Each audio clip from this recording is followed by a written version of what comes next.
Spectacular, magnificent, incredible, amazing, transcendent, and cool.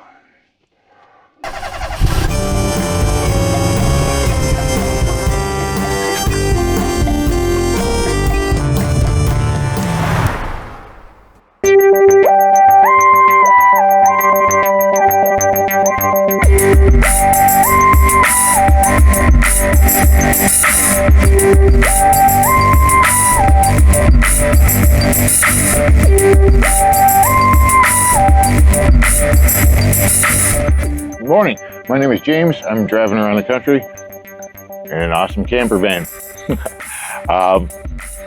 We are in Manassas, Virginia, and I'm going to show some incredible restraint and not go to the battlefield. That's right here. Like I said, I'm going to have to pick and choose. It'd take a year to see them all.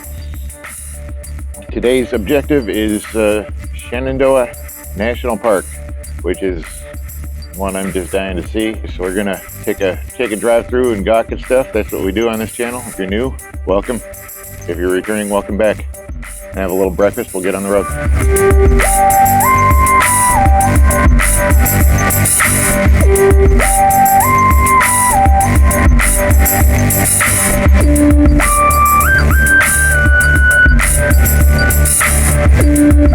Okay, we are still about an hour out, so engaging flex capacitor drive.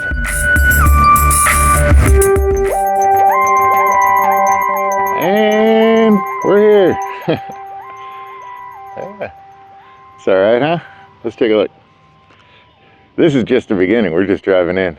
This is another long, skinny one. We're starting out at the north end. Show you what I mean. Yeah, we're coming in all the way at the top here. Okay, and then it just goes on and on. I don't know if we'll get through the whole thing. Long and skinny, serpentine, almost. So we're starting north, heading south. But as far as the next several days, we want to be heading north. So everywhere we go south is going further off course. But we'll check it out. We might get through the whole thing. We might not, but we're going to see some awesome stuff. I'm going to drive a little further in, and we'll get into it, huh? Shenandoah. Wonder what that means. We got to find that out.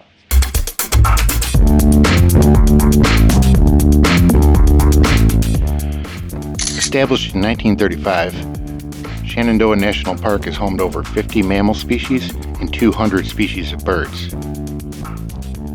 Shenandoah is the first national park to be formed entirely from privately owned land, and roughly 100 miles of the famous Appalachian Trail run through its borders.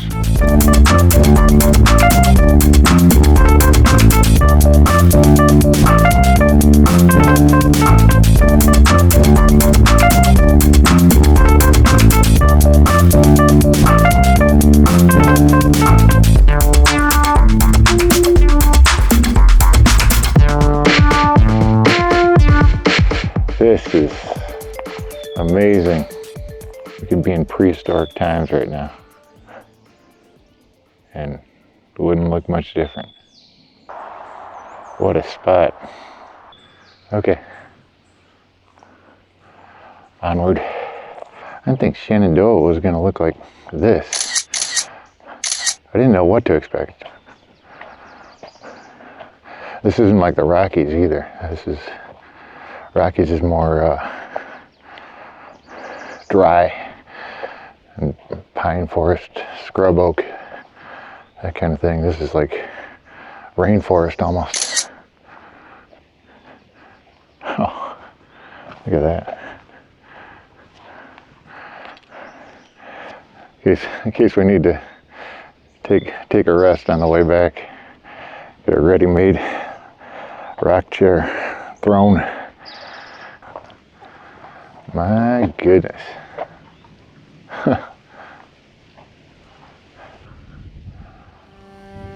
Wow, that is something. Ha ha ha.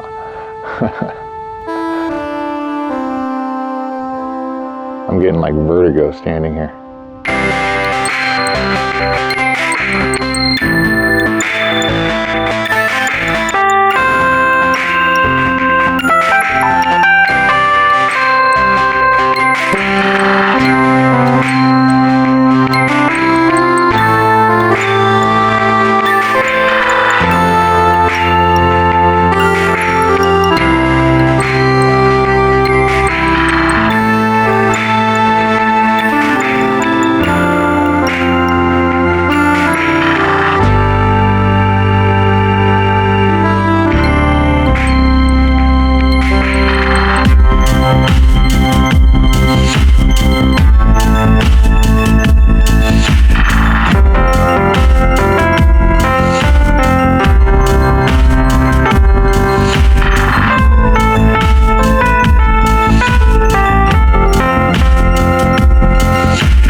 That was very cool.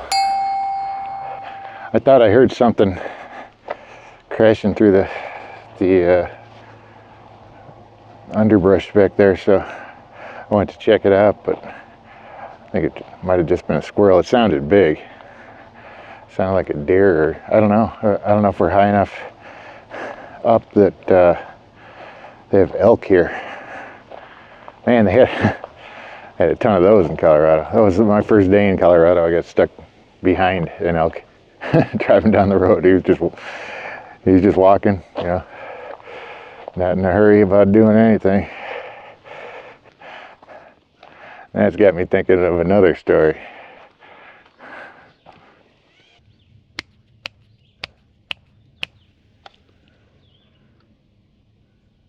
I'll tell you the elk story.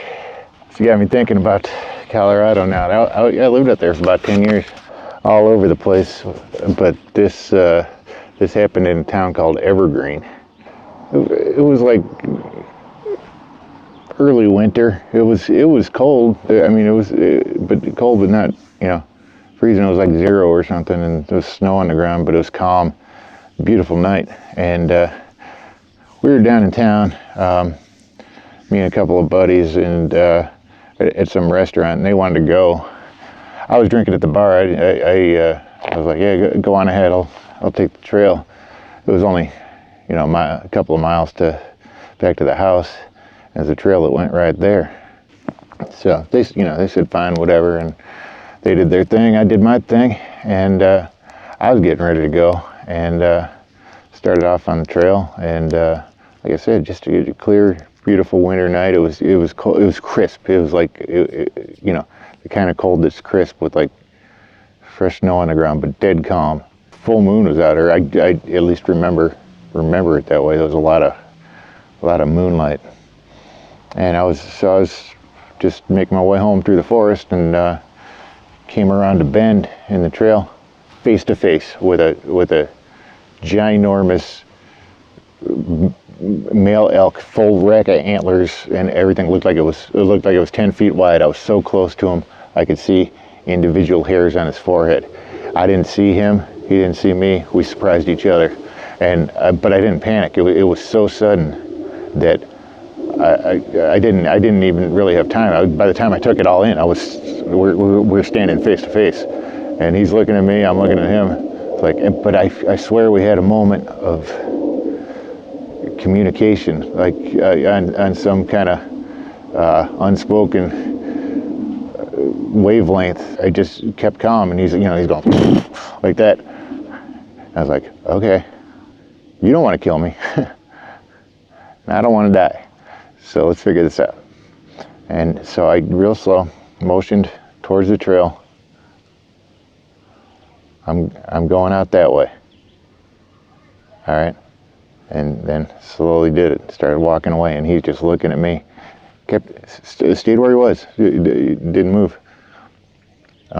He got it. He's like, okay, I'm watching you though. And I started walking, and I was like, wow, that was something.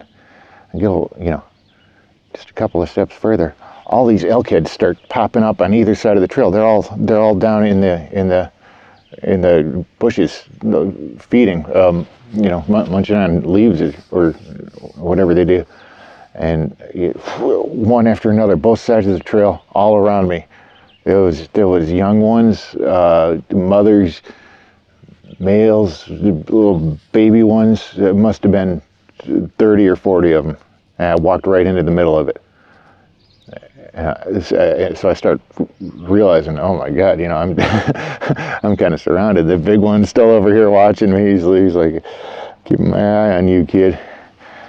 So anyway, I kept along the trail. I kept on going, and more and more of them. They're just all over the place. They were all around me. See all these elk. I kind of stopped. I was like, looking around, and I said, this is fascinating. And all of a sudden the big one, takes a couple steps. He's like, and I was like, oh yeah. We had a deal. I kept on going, walked home, but I walked right through a herd of elk. That was something. That's one of the coolest things I've ever seen.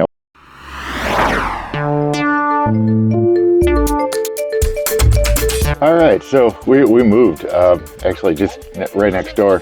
I got to talking to a ranger over there, and he told me there was another picnic area over here, which is lovely. We're gonna go ahead and make lunch.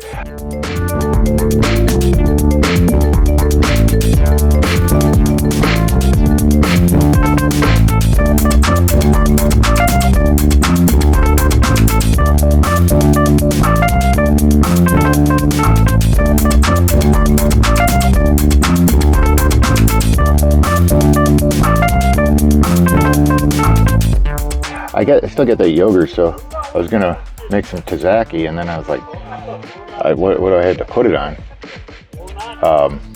And I found this. We got a can of roast beef. It might sound weird, but I think this is gonna work.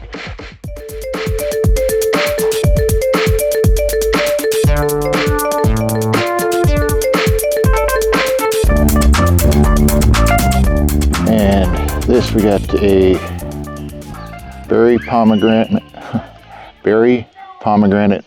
lemonade soda. Here it goes.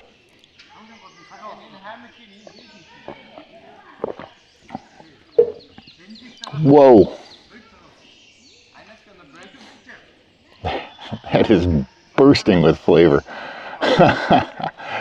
Oh, that's awesome.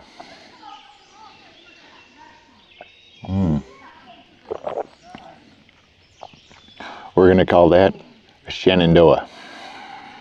All right, let's get into this. Try this sauce. That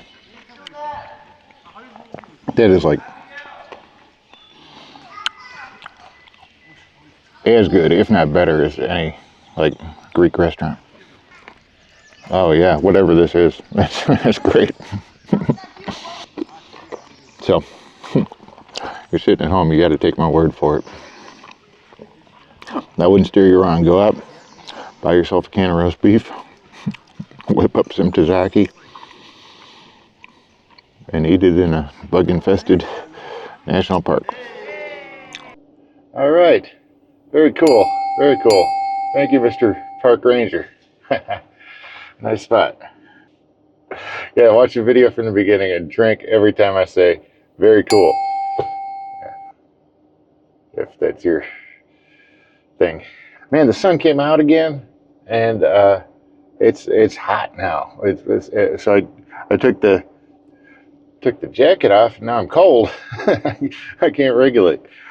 Well, man, so we'll get through, and let's push on a little bit, see if we can find any more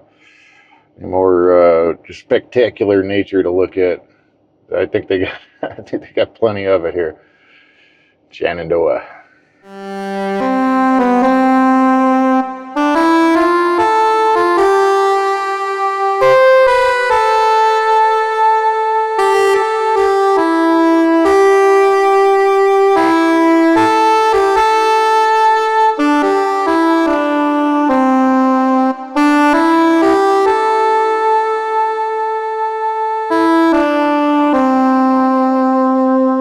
All right, this is it. This is the parking for Dark Hollow Falls. Spooky.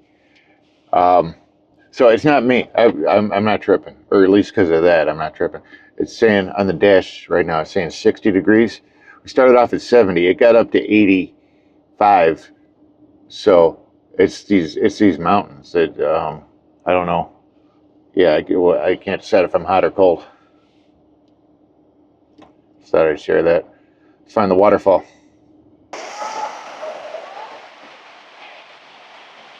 What an eyesore. They need to get rid of that thing. Put it in a Bed Bath and Beyond. It's crazy. Think about it. Okay, 24 hours ago, we're stuck in that DC traffic. Now this. That's cool.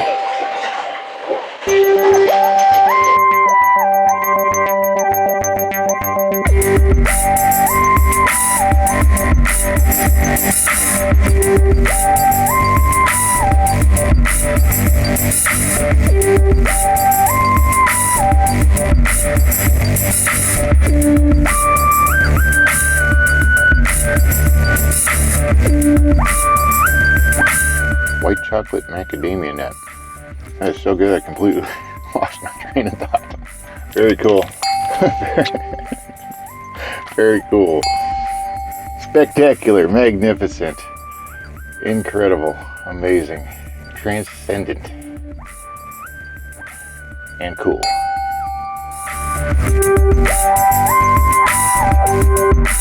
We drove through about 70% of it.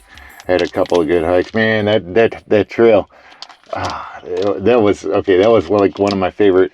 It was steep, but it was like one of my favorite hikes in recent memory. And then the waterfall for the grand finale. It was, yeah, that was awesome. That was awesome. Before, coming into Sleepy Hollow or whatever the heck it's called, Dark Hollow, I think. I was feeling like we didn't cover enough, but now I feel Shenandoah-fied.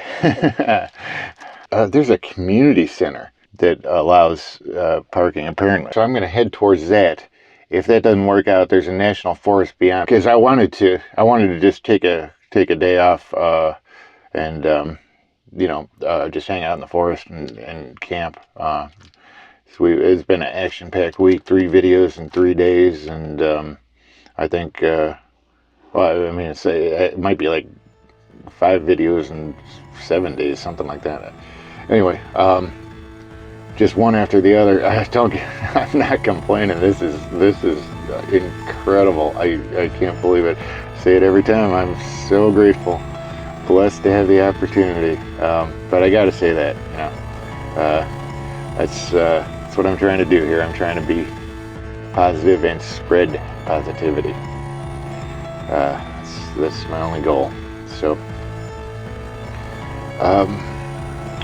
that's the plan. I can't tell you how long it'll take to get there because there's no internet. All right, folks, gonna call that a video. Join me next time. And if you like the content, please show your support by subscribing to the channel at no cost, and check out the links in the description for some original awesome music. And that's it. That is the video, folks. Thanks for sticking around to the end. And come on, y'all, come back now. You hear? You think that was cool? Wait till you see the next one. The next one's gonna be really cool. Got the grand finale of our Civil War series, Gettysburg. See you then. I was looking for the meaning of Shenandoah. No, nobody knows what it means.